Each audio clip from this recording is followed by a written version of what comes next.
Vamos entonces a entrar en esta parte del mensaje con la ayuda del Señor. Y como ven, hoy es el último día de la temporada navideña.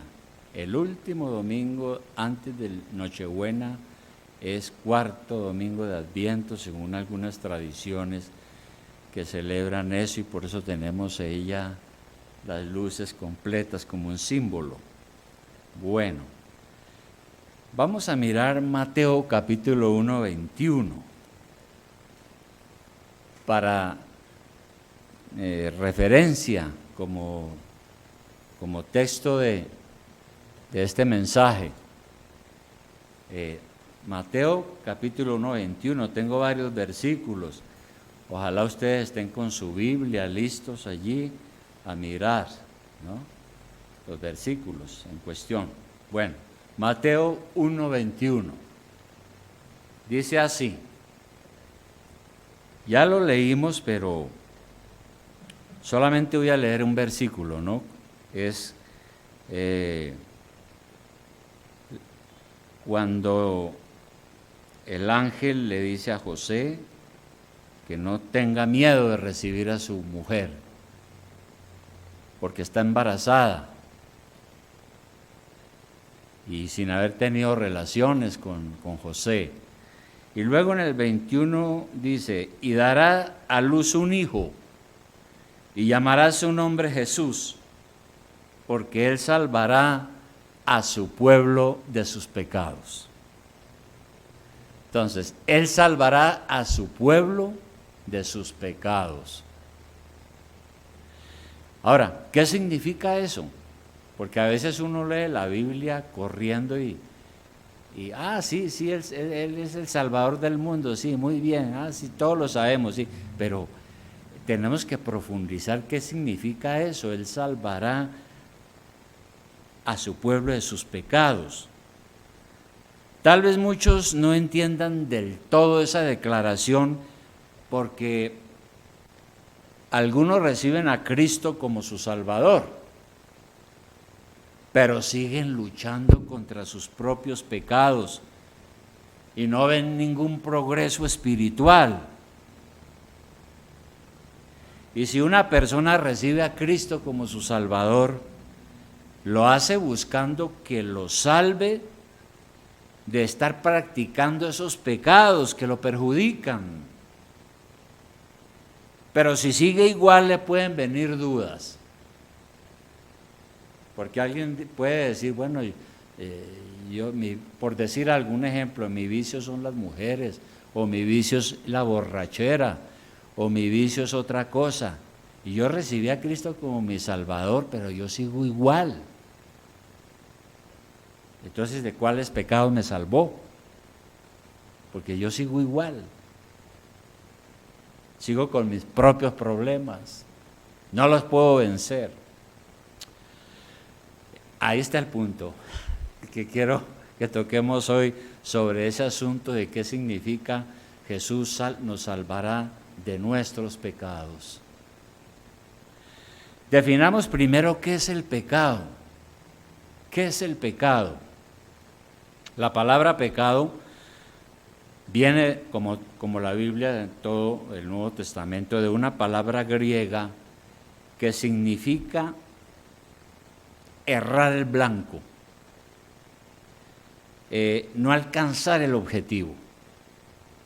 Cuando uno tiene un blanco y está disparando a ese blanco con flechas o con revólver, uno quiere dar en todo el centro, pero si uno da el tiro y queda por fuera, erró el blanco. Y precisamente eso es lo que quiere decir en el griego esta palabra pecado, errar el blanco, no alcanzar el objetivo, equivocarse. Ahora, hay tres aspectos de la salvación que nosotros debemos entender. La salvación es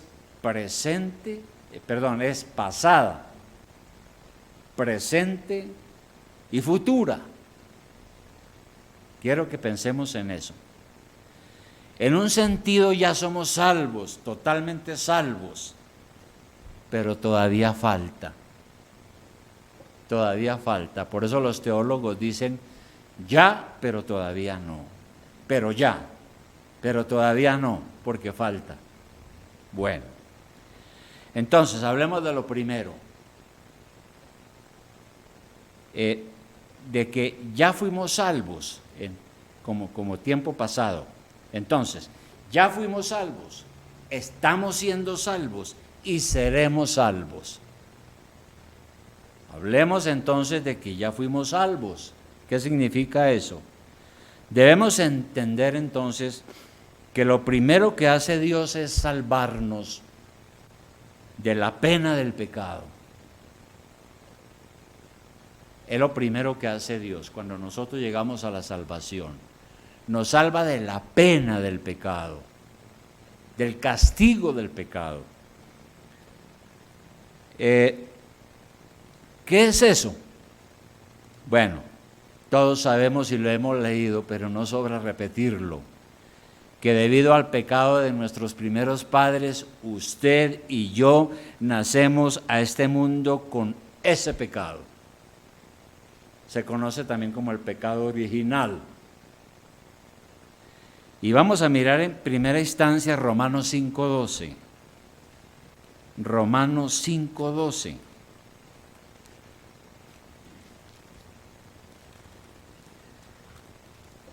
Romanos 5:12.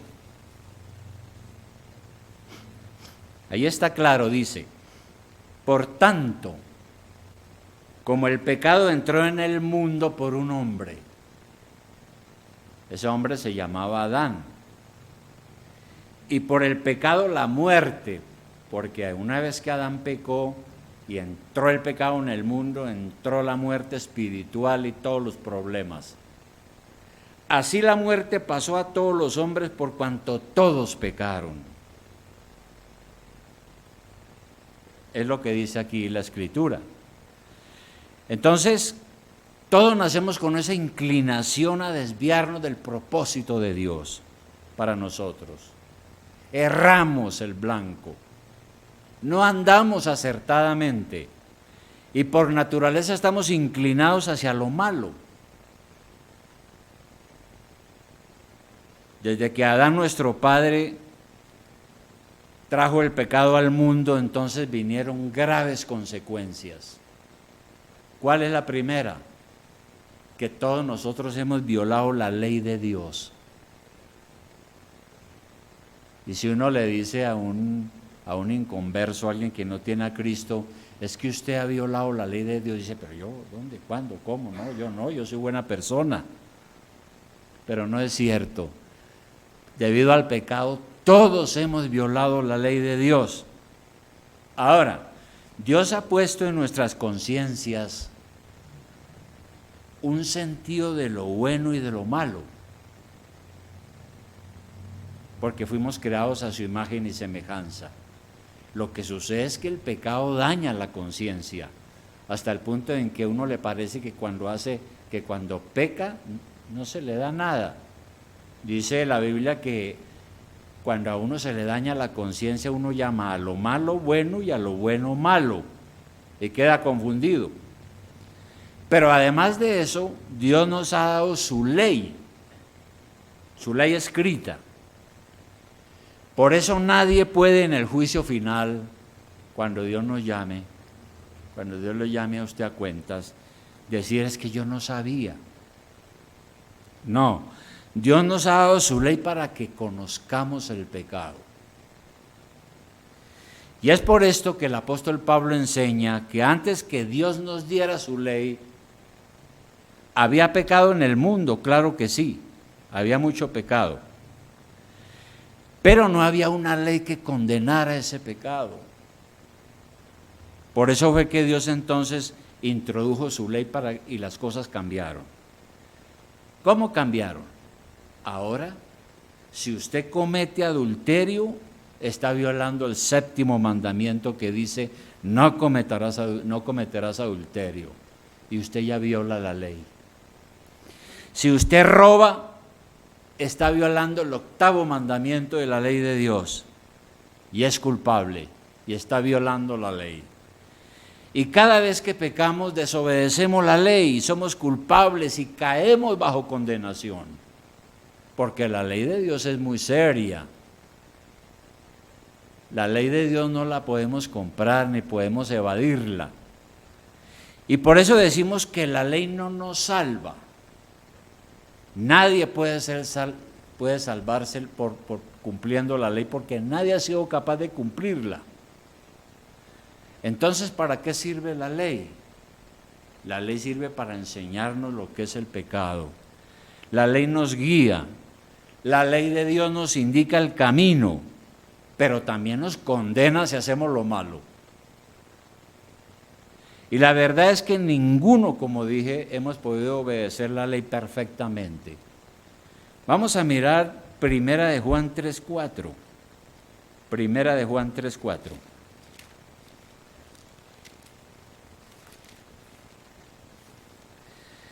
En Primera de Juan 3:4 está eso claro, ¿no? Lo que estoy diciendo, dice, todo aquel que comete pecado infringe también la ley. Infringir la ley es violar la ley, pues el pecado es infracción de la ley. Cada vez que yo erro el blanco y cada vez que me equivoco, peco y violo la ley de Dios. Así es. Y es por eso que somos culpables. De manera que ni usted ni yo somos ningunas buenas personas, en términos absolutos, ¿no? No hay nadie. Somos culpables. Tenemos una deuda ante la justicia divina. Todos nacemos con ese problema. Nacemos endeudados ante la justicia divina por el pecado original. Bueno, ¿y eso qué otras consecuencias trae? Que estamos destituidos de la gloria de Dios. Hemos leído mucho este versículo, Romanos 3:23, y por eso es bueno aprenderlo de memoria. Dice ese versículo, por cuanto todos pecaron, están destituidos de la gloria de Dios. No tienen derecho a la gloria de Dios. No tienen derecho al cielo. Por causa de su culpabilidad. No alcanzamos la gloria de Dios y nos hemos quedado cortos. Y por eso ahí enseguida, ahí en Romanos 3:10, ¿qué dice? Dice, como está escrito, no hay justo ni aun uno, no hay quien entienda, no hay quien busque a Dios. La Biblia dice que justo sobre la tierra no hay ni uno solo. El único fue Jesús. Como el causante de nuestra condenación es el pecado, se hace necesario pagar esa pena, porque Dios no ama la impunidad. Pero resulta que nosotros no podemos pagar porque la condenación de la ley exige un castigo justo. Es más, la condenación de la ley pide la pena de muerte, hablando en términos espirituales. Y por eso es que si a uno lo sorprende la muerte en esa situación, va a terminar en el infierno. ¿Cómo pagar nuestra deuda y satisfacer la justicia divina? ¿Cómo hacerlo? Para eso vino Cristo. Con su muerte en la cruz satisfizo la ira de Dios contra nuestro pecado. ¿Qué dice 2 Corintios 5:21? 2 Corintios 5:21. 2 Corintios 5:21. Ahí está claro.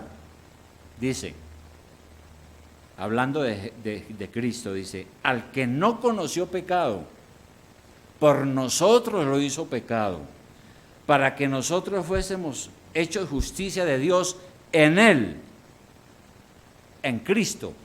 El Padre Celestial acepta el sacrificio de su Hijo como el castigo por la pena que nosotros merecemos.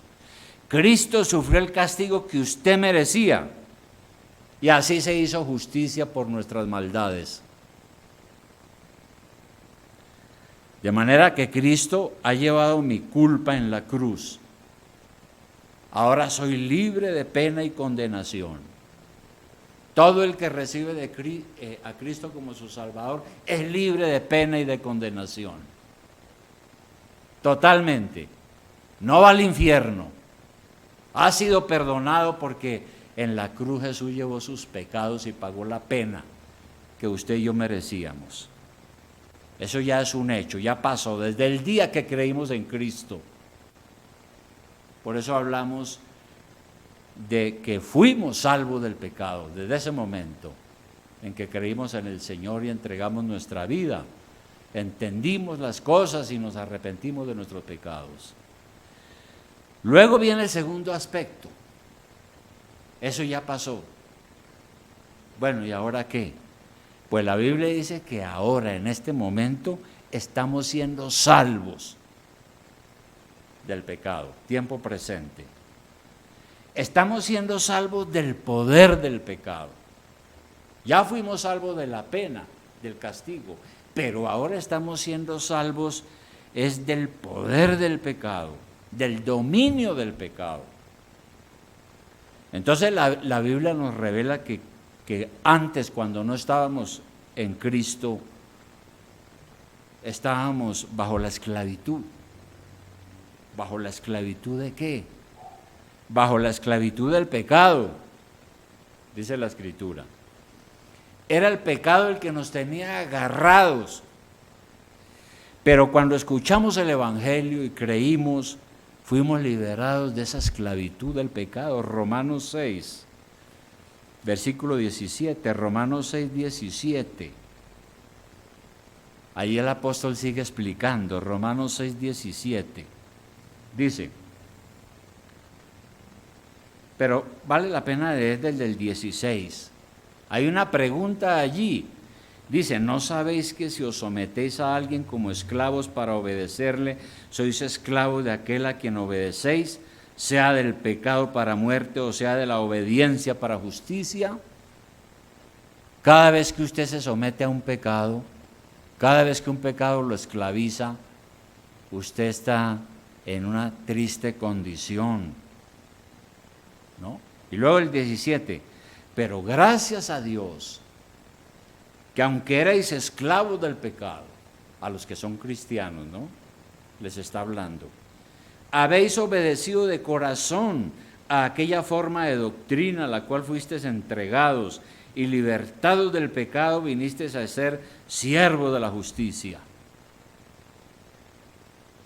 Por eso decimos que ahora ya no estamos bajo la esclavitud, no servimos más al pecado. Ahora servimos a la justicia, es decir, hacemos lo que es aprobado por Dios. El pecado ya no nos domina como antes, porque Cristo nos ha dado una nueva vida, una nueva mentalidad. Ahora no nos gusta pecar. Ya nos dimos cuenta que el pecado es la causa de todas nuestras desgracias, de todos los infortunios de nuestra vida. Ahora gozamos de la libertad con que Cristo nos ha hecho libres. Es así. Diariamente estamos siendo salvados del dominio del pecado. El pecado nos quiere dominar, nos quiere someter. Y por eso es que tenemos que orar y acudir al Señor que nos da la fuerza para vencer la tentación. Y por eso aquí dice que estamos siendo salvos del dominio del pecado. Ya no somos esclavos del pecado. Tampoco ahora somos esclavos de Satanás. Efesios 2:1. Efesios 2:1. Esto es importantísimo, estos versículos que vamos a leer ahora. Efesios 2:1. ¿Qué dice allí? Efesios 2:1 dice, y Él, o sea Cristo, os dio vida a vosotros cuando estabais muertos en vuestros delitos y pecados. antes de recibir a Cristo como nuestro Salvador y tener fe en Él, la Biblia dice que la condición nuestra es una condición de muerte espiritual, de culpabilidad. Somos delincuentes bajo pena, bajo castigo. El 2 dice, en esos pecados anduvisteis en otro tiempo, si es que recibieron a Cristo, eso ya es pasado, ya Dios me ha libertado, siguiendo la corriente de este mundo, conforme al príncipe de la potestad del aire. El príncipe de la potestad del aire es Satanás, el espíritu que ahora opera en los hijos de desobediencia, entre los cuales también todos nosotros vivimos en otro tiempo en los deseos de nuestra carne, haciendo la voluntad de la carne y de los pensamientos, y éramos por naturaleza hijos de ira, lo mismo que los demás. Entonces, cuando uno está sin Cristo, uno está muerto en sus delitos y pecados, ¿no? ¿Y hacia dónde va uno? Uno va siguiendo la corriente de este mundo pecaminoso, ¿no? Violando todos los mandamientos de la ley de Dios, haciendo lo que le gusta a nuestra carne pecaminosa. Uno actúa según la voluntad de Satanás, y por eso dice aquí que somos hijos desobedientes. Y por vivir así, atraemos la ira de Dios sobre nosotros. Es una situación miserable y solamente la mano de Dios puede sacarnos a flote de esa situación indeseable. Pero ¿qué sucede? ¿Qué dice el versículo que acabamos de leer? Leímos hasta el 3 de Efesios capítulo 2. Luego en el 4 dice, pero Dios, que es rico en misericordia, por su gran amor con que nos amó, aun estando nosotros muertos en pecados, nos dio vida juntamente con Cristo. Por gracia sois salvos. Y sigue hablando, ¿no?, de lo que el Señor hace. Entonces, gracias a Dios que nos da la fe para creer en Él y nos concede arrepentimiento. Si no hubiera sido por esa obra de Dios en el corazón de uno, no estaríamos aquí esta mañana. Entonces Dios nos hace sus hijos cuando creemos en Él. Nos da el Espíritu Santo, quien nos capacita para vencer la tentación. El pecado ya no tiene dominio sobre nosotros. Podemos vencerlo con la gracia de Dios. Primera de Pedro 5:8. Miremosla, Primera de Pedro 5:8.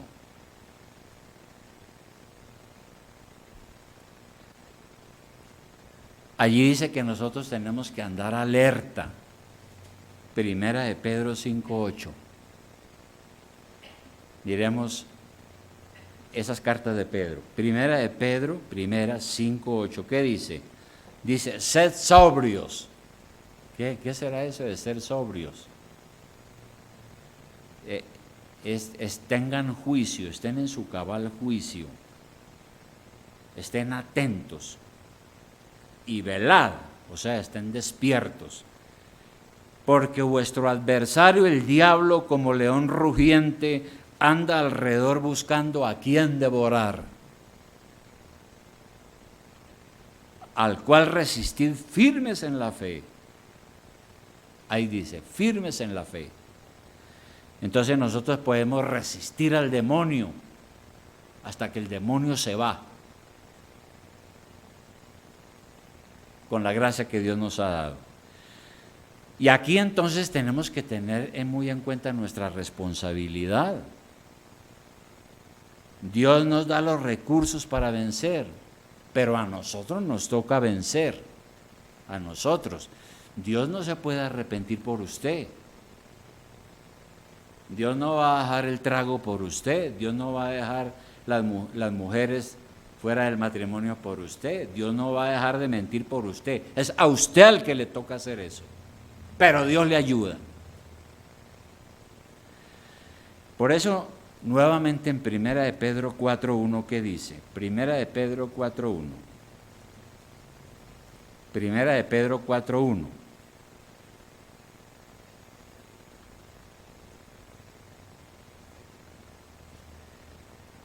¿Qué dice allí en Primera de Pedro 4.1? Dice, puesto que Cristo ha padecido por nosotros en la carne, porque Él sufrió en la cruz, pagó el precio.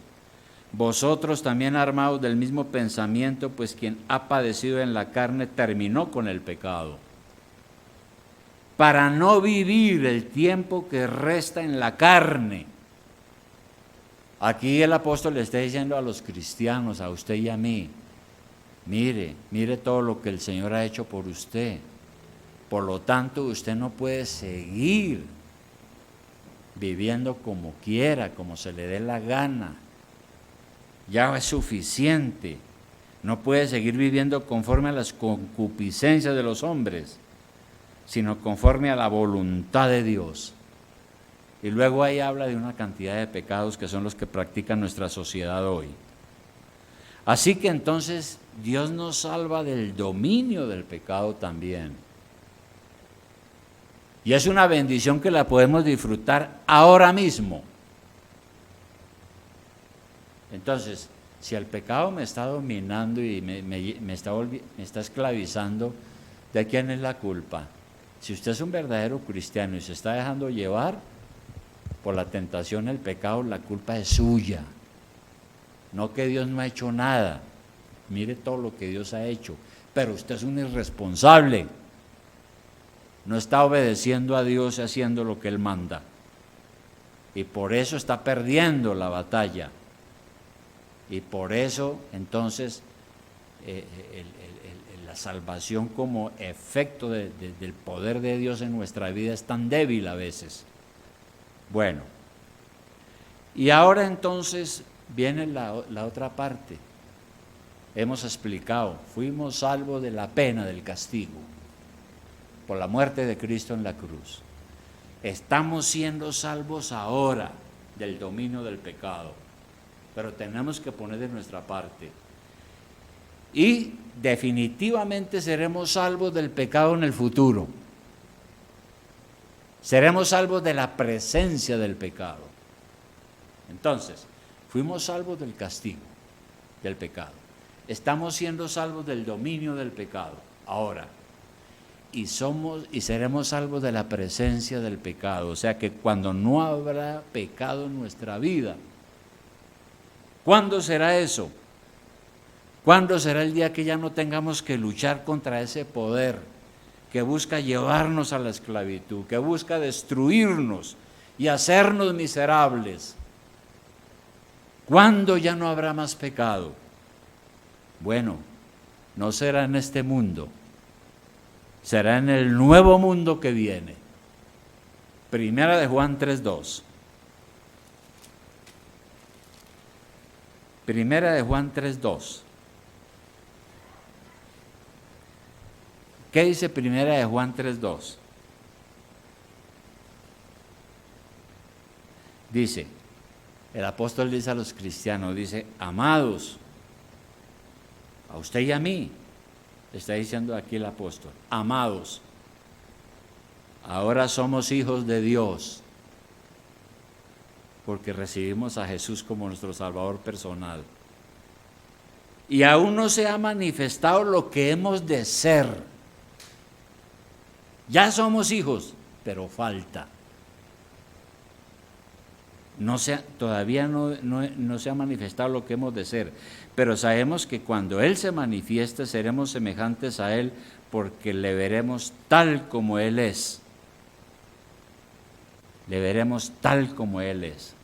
Nosotros esperamos esa promesa. ¿Qué seremos en el futuro? La Biblia nos da una visión del futuro. Filipenses 3:20-21. Filipenses 3:20-21.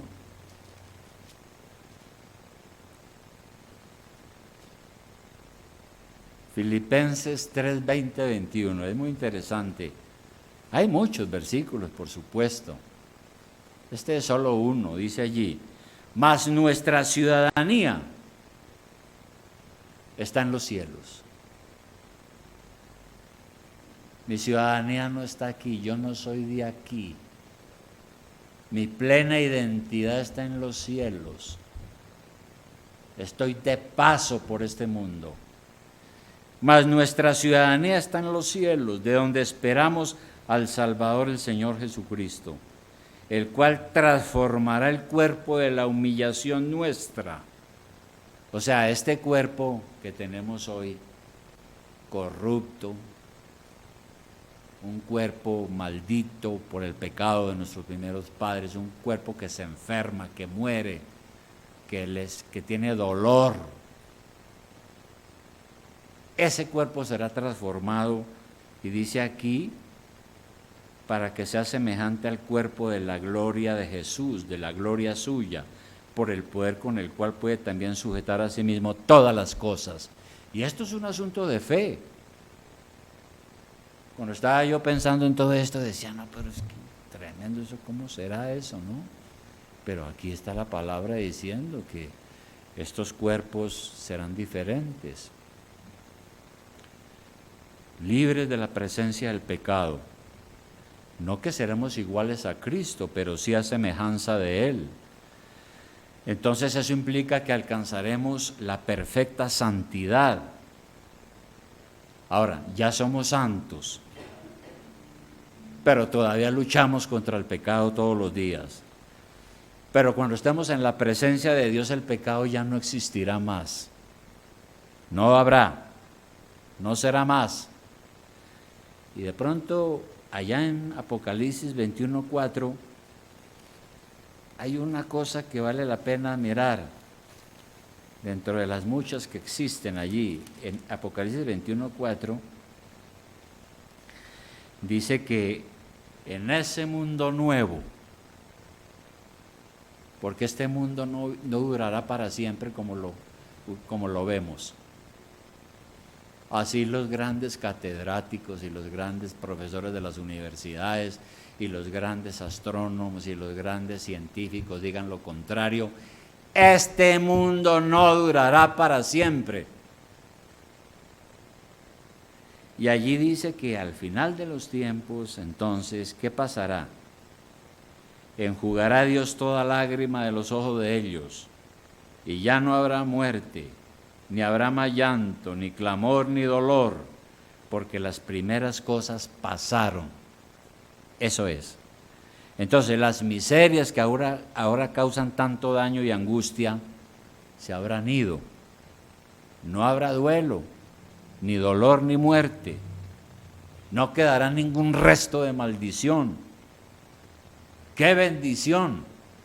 Cuando uno ya no sienta el egoísmo, la envidia, ni la codicia, ni nada, porque eso ya no es un problema para nosotros. Seremos perfectamente santos en la gloria de Dios. Bien, hermanos. Entonces, ya, pero todavía no. ¿Sí? Fuimos salvos del castigo del pecado, de la pena del pecado. Si yo me muero hoy, voy al cielo. Absolutamente cierto, y usted también. ¿Por qué? Porque Cristo en la cruz pagó la pena del pecado. No soy culpable. Ahora Dios me está animando y ayudando para que cada vez que peque me arrepienta y acuda a Él y luche cada día por ser mejor. Pero todavía no, falta el punto final, cuando ya no lucharemos contra este problema. Entonces, si usted es un verdadero cristiano, la salvación ya es un hecho en su vida, ¿no es cierto? Cristo pagó la pena que usted merecía y lo libró de la maldición de la ley. Si usted es un verdadero cristiano, entonces esa salvación que Dios le ha dado está operando en usted. El Espíritu Santo nos está santificando y dándonos el poder para vencer, pero cuidado, usted no puede descuidarse. Primera de Corintios 10. Primera de Corintios 10. Primera de Corintios 10, 12.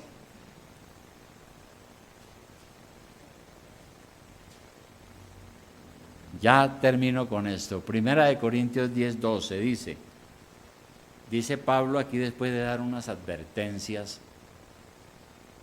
de lo que pasa cuando uno es descuidado, él dice: así que el que piense estar firme, mire que no caiga. Esa es la advertencia, ¿no? ¿Usted le parece que usted es un gran cristiano y que no? Yo creo que lo que dijo el pastor, no, interesante, pero no, eso no es conmigo, eso yo.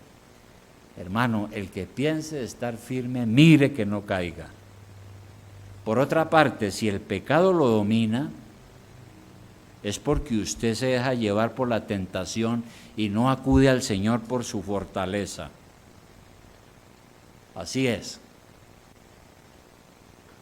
El pecado no nos puede dominar, sea cual sea. Si usted es un verdadero cristiano, también dice la Biblia que no morirá para siempre, sino que lo espera un mundo mejor. Así las cosas, ¿cómo ve su situación? ¿Cómo ve su situación? ¿Cómo ve el poder de Dios cada día en la vida suya, ayudándolo a que no se deje dominar, arrepintiéndose, buscando a Dios, sintiendo dolor, diciendo yo no puedo seguir así?